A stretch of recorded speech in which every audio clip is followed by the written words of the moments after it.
And as we get older, we get more oxidized. Not a good thing if that's what we're enhancing the response to, and that's what we're losing the response to. To go further, we've got to figure out the mechanism. And to go after the mechanism, we went into a field that's not represented in this meeting, but arguably it should be. And this is the field of toxicology. Toxicology is a field that is considered to be where the boring people go. And, you know, we have a real problem here, that the World Health Organization estimates that 30 to 40% of the burden of childhood disease, and it's beginning to look like similar numbers for adult disease, is due to environmental factors. There are 80 to 150,000 registered chemicals that never existed before World War II that are produced and are released into the environment in significant quantities, and we don't know what they do, and we all have hundreds of them in our body.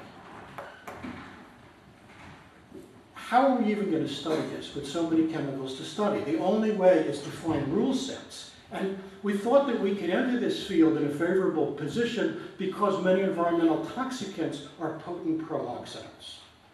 We started our studies with the toxicant methylmercury.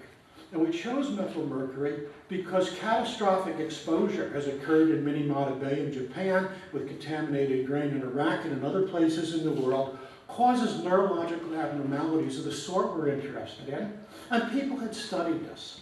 And they found, in various studies in tissue culture, that when they looked at cells of the nervous system, astrocytes or neurons, that the LD50 for methylmercury was about 500 nanomolar. That's a lot of methylmercury. It's 100 parts per billion. It's not what we encounter in our normal lives. But when we looked at progenitor cells, now the LD50 was down around 25 nanomolar.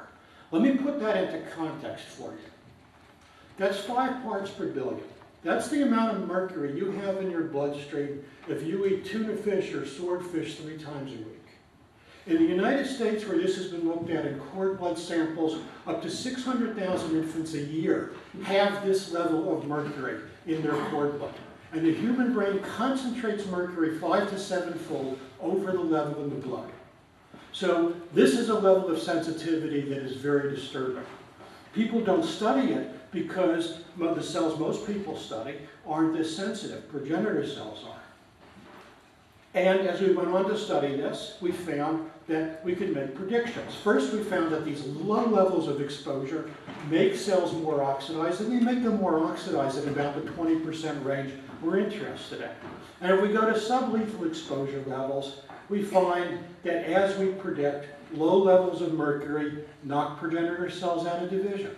Remember, I told you that if you're more oxidized, you're more responsive to death factors. And indeed, these low levels of mercury, or lead, or paraquat, or any other environmental toxin that we study that has these activities, makes cells more vulnerable to tumor necrosis factor, to glutamate, to oxygen glucose deprivation, to all sorts of stressors that people in this meeting are quite interested in. This is how you increase vulnerability. The question is, how does it work? How do environmental toxicants alter cell function? To go after this, I asked Dr. Zaibo Lee in the lab to take apart platelet-derived growth factor signaling from the nucleus back to the membrane. This is how PDGF signaling works in a simplified form. Binds to its receptor, receptor gets phosphorylated, that leads to phosphorylation of ERKs and AKT, and downstream from AKT you have NF-kappa B, regulating gene transcription in the nucleus. Downstream from the ERKs you have SERV response elements, activating transcription in the nucleus. When we expose cells to low levels of methylmercury, just 4 parts per billion, what we found was that everything was suppressed. Nuclear transcription, phosphorylation of these intermediates, phosphorylation of the receptor. This was a really depressing result, because if everything's affected, how do you study it? And this is exactly the result that the field predicted. The idea in the field has been that redox is a global regulator. Any protein with a cysteine in it is susceptible to being regulated by it. There's no specificity. It turns out that view could not be more wrong. And we found that out by studying neurotrophin-3 signaling on the same cellular populations. And what we found was that when we expose these cells to neurotrophin-3 in the presence of mercury or lead or paraquat or any other pro-oxidant we study, nothing happens. So these oxidative changes are very pathway specific. We next found that what happens is that when we expose cells to these low levels of oxidative change, the receptor for platelet-derived growth factor disappears. The receptor for TRAC-C doesn't change. So the question then becomes, what's causing degradation of the receptor for platelet-derived growth factor? And what Zybo discovered was a new regulatory pathway, which looks like this. When you oxidize a cell, just a little bit, you activate an enzyme called fin kinase. This is a member of the Sark family kinases. It lives in the membrane. It has a lot of targets. Tau, for example, is one of the targets. But one of the targets is an enzyme called Sybil. Sybil is a ubiquitin ligase. It attaches ubiquitin to proteins and enhances their degradation. And among its targets are the platelet-derived growth factor receptor alpha.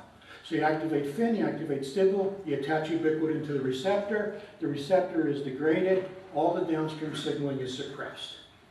And Sybil has a lot of targets that are of deep concern. The EGF receptor, which controls a lot of cellular functions. CMET, the receptor for hepatocyte growth factor, which in the brain controls dendritic organization in the hippocampus and other parts of the brain. c-KIT, the receptor for stem cell factor.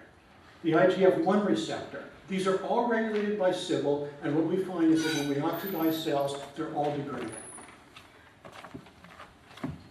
We've been looking a lot at how broadly this pathway works, trying to find exceptions to what it does, and it's been very difficult to find exceptions. So for example, years and years ago we discovered that the mitotic lifespan of a cell is controlled by the kinds of signaling molecules it sees. When we go to a progenitor cells from the optic nerve and grow them in platelet-derived growth factor, we have a limited mitotic lifespan, 4, 5, 6 divisions.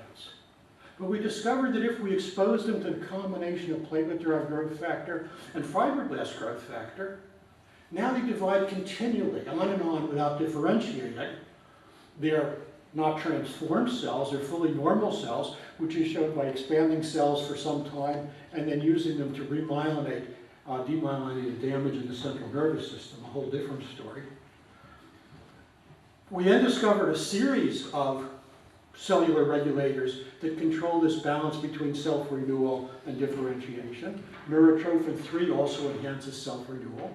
Thyroid hormone promotes the generation of oligodendrocytes.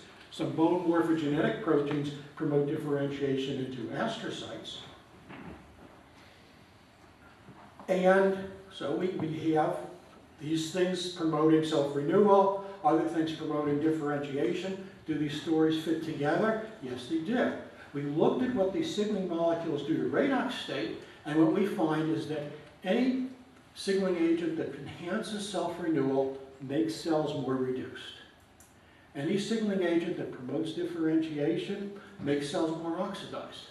All on these 20% changes that we're so interested in. And these redox changes are essential to the action of the signaling molecules. For example, platelet-derived growth factor plus neurotrophin-3, you get lots of division, the cells are more reduced. If you inhibit glutathione synthesis, you turn off the effects of neurotrophin-3. Thyroid hormone makes cells more oxidized and induces differentiation. If you antagonize the pro-oxidant effects of thyroid hormone with N-acetylcysteine, you turn off its effects on differentiation. And what we have seen is that regulation of the FIN-Sybil pathway is a necessary component of action of these signaling molecules that control the balance between self-renewal and differentiation, and the others that control the balance between self-renewal and between survival and death. For example, thyroid hormone, which is well studied as a regulator of nuclear gene transcription, appears to induce differentiation.